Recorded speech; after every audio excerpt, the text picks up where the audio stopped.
Hi everyone, and welcome to my channel where I talk about movies. We are now in November 2023, where there is a Barnes & Noble Criterion half price sale. I'm going to concentrate, at least for the next week, 10 days, on talking about Criterion releases. For anybody who's interested in some of my thoughts on potential purchases. Now, before I start with this first movie, a Criterion movie, I want to tell you a little bit about going to Barnes & Noble on the first day of the sale. Store opened at 9, I was there 9:15. Sort of a tradition to try to go on the first day of the sale, going back, I don't know how far back do these sales go, 1990s.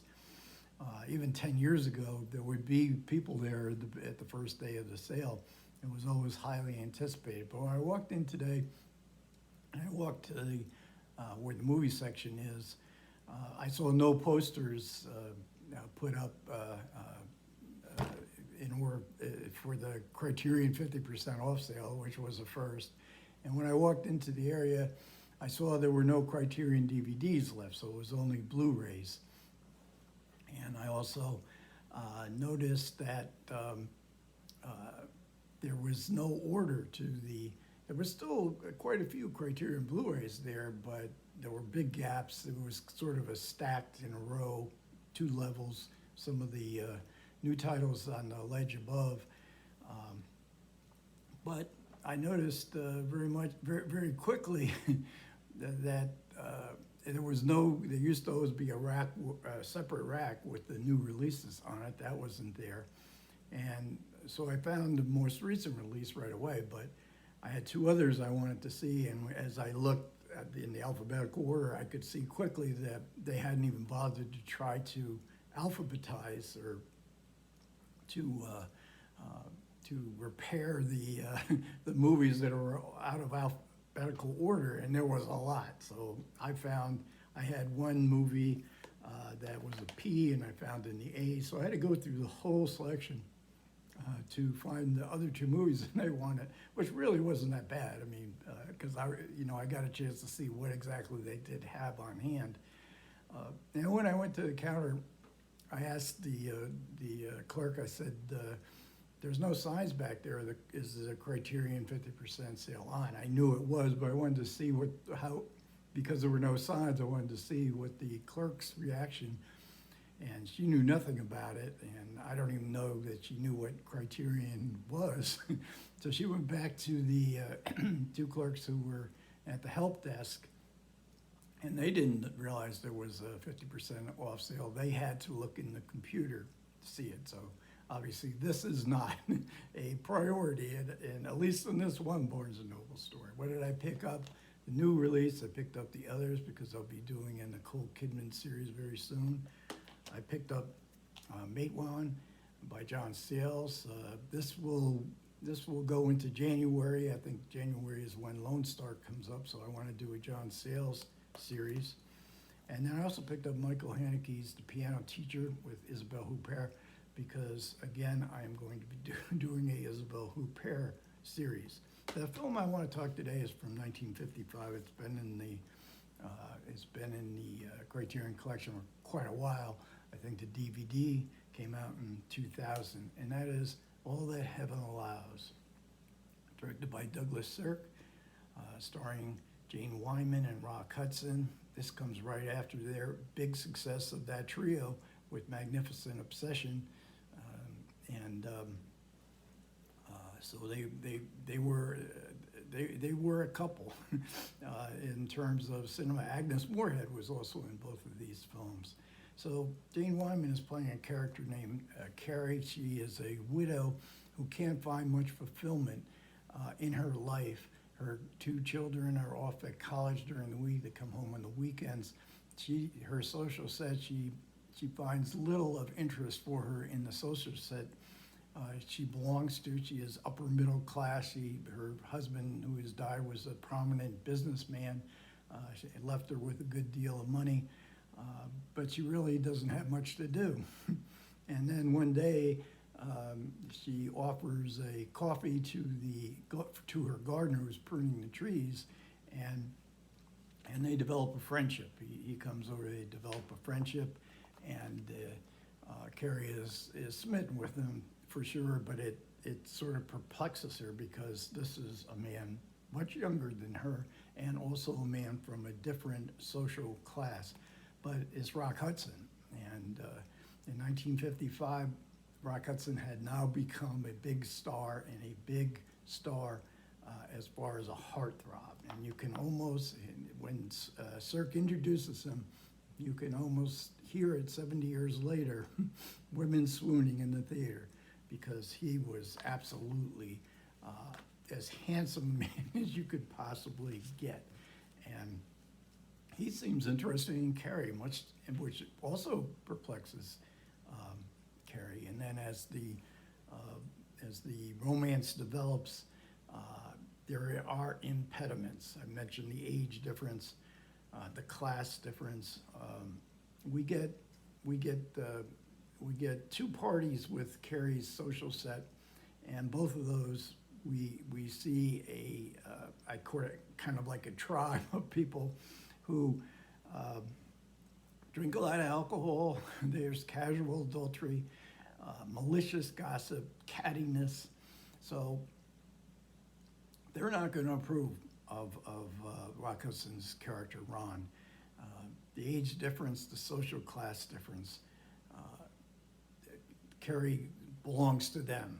She belongs to their tribe. You can't go away from us. But the children, her two grown children, also agree with that. They want their mom to conform to what's expected of her. Kay and Ned, and they put up such a fuss, and they think TV is the answer to her emptiness. So she resists TV. But then finally, probably the most famous scene in the movie is they give her a TV for Christmas, and the salesman said, "Here is all the company you need, you want. It's right here in this small screen." 1955, television has become a big thing, and people were watching a lot of it.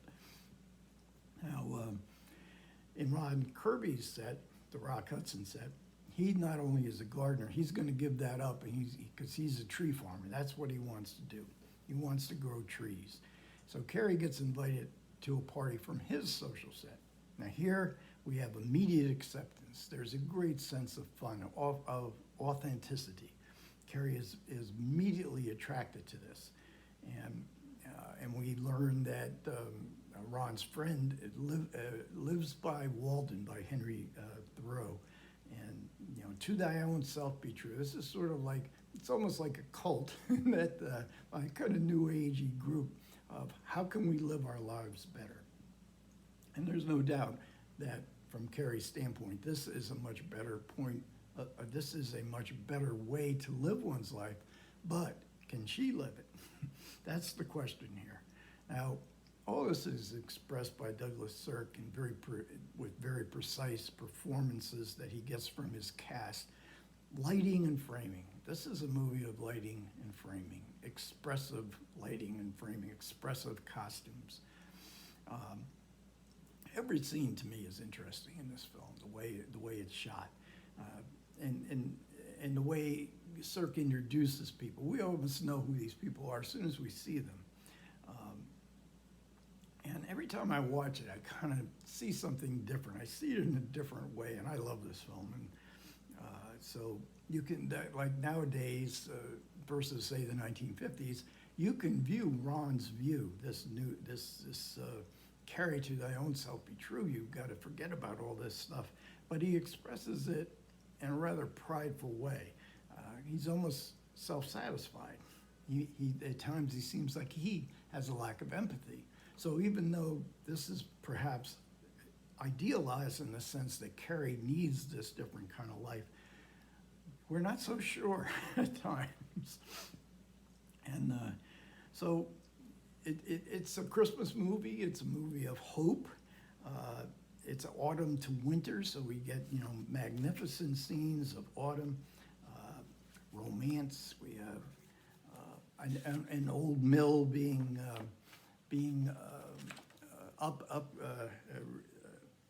upgraded to a perfect home for Carrie.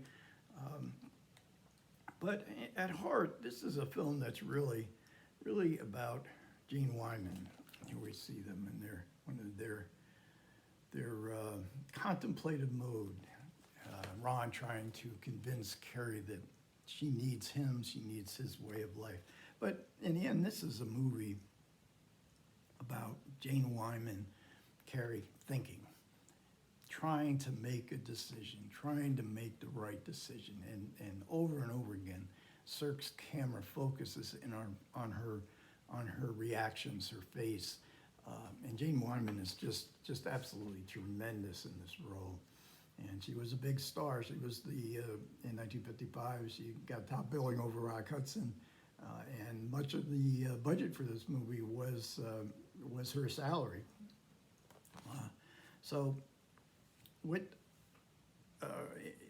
this is just a terrific package, I think, by Criterion.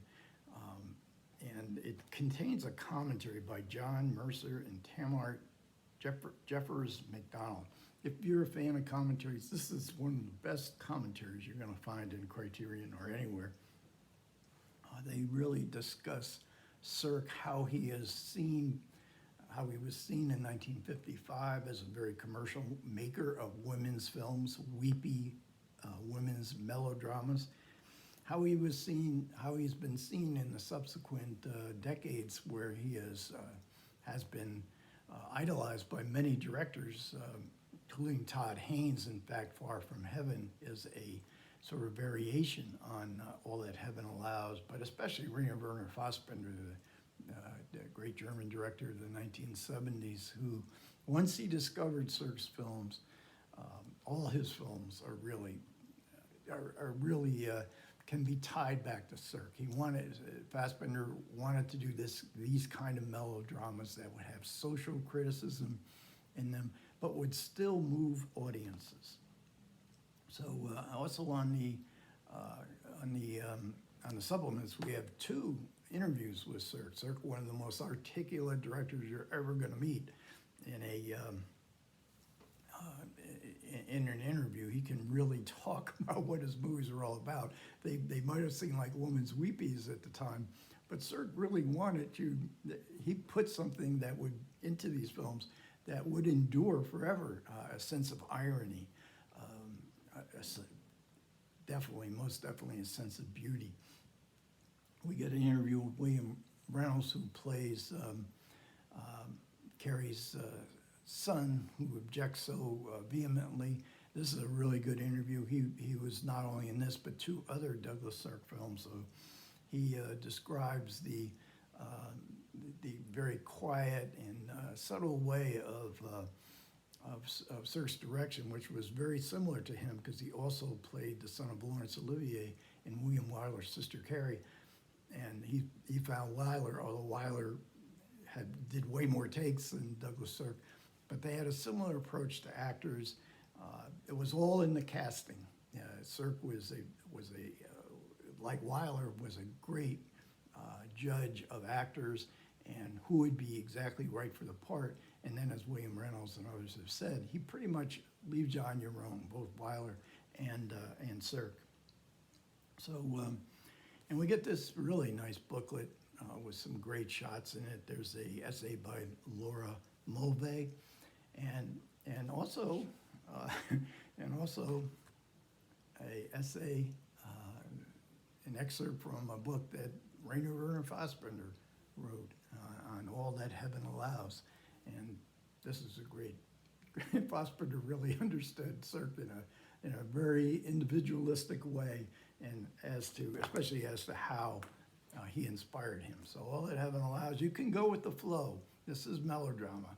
This is melodrama to the max. It's meant to be melodrama to the max. Sirk was trying to play around with the idea, what would come if we just play this melodrama absolutely straight? Will it lead to something else? And I think it does. There's some mysterious quality to Sirk's films that make them, I think, endlessly fascinating, at least to me. Of course, modern audiences are going to laugh at some of what could be construed as misogynist remarks today. Just the plot twist in certain sequences, and and the commentary, both the commentators are professors, and they say this is a tough film to teach younger people because they just think it's absurd. And then there's the camp. The way to look at this film is pure camp, that there's something that, as John Waters would probably, who was a big Sirk fan, would see all the camp elements. But what's left at the end, I just found this, I'm the go with the flow guy. I find the Sirk's movies, and especially this one, so emotionally direct. It just, to me, it gets me every time I watch it. Okay, thanks a lot for everybody who managed to listen. I do appreciate it. Comments are welcome. Take care.